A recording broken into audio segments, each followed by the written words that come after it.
Okay, it's getting close to grilling time of the year. Everybody's ready to get outside and make some burgers. And you know you like your burger the way you like it. Well, what about if you could stuff your burger like the pros do it? Well, that's what we're testing out this week in our Does It Work product. It's called StufZ, America's Stuffed Burger.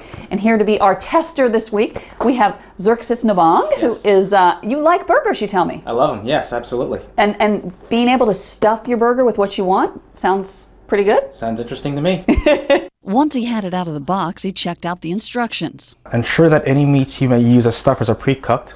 So we're using bacon, so obviously it has to be cooked beforehand. It's also suggested that you use water or oil on your stuffs to make your burger easier to be removed. But first, StufZ had to figure out how to actually make the burger. So then you have it in here, Okay. and then you push it down.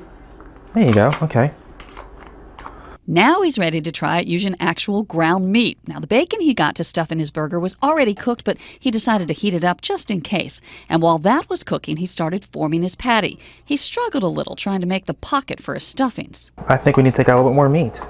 They say stuff them good. Now, if you're doing this for more than one person, this could be rather tedious. Alright, so let's throw a couple things in here. He crumpled up some bacon, then sliced up mushrooms and Swiss cheese and threw it all in the middle of his burger.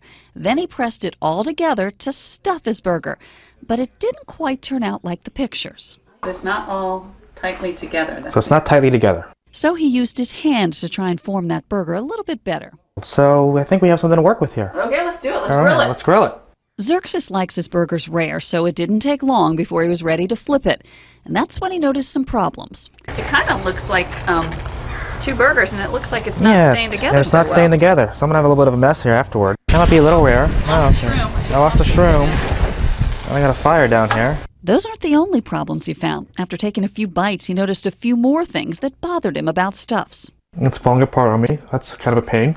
I don't like the fact that it only allows me to do one burger at a time. So I like to have friends come over. I like to entertain. So this would be very time consuming for me. So before we let him enjoy the taste of his StufZ burger, which he did like, we decided it was time to ask him the big question about our product. Does it work?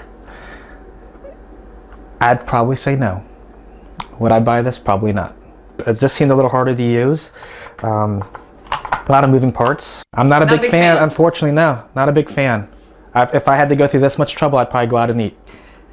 And pay someone else to do it. Now, if you want to try StufZ out in your own kitchen, well, it's going to cost you about $10 at area stores.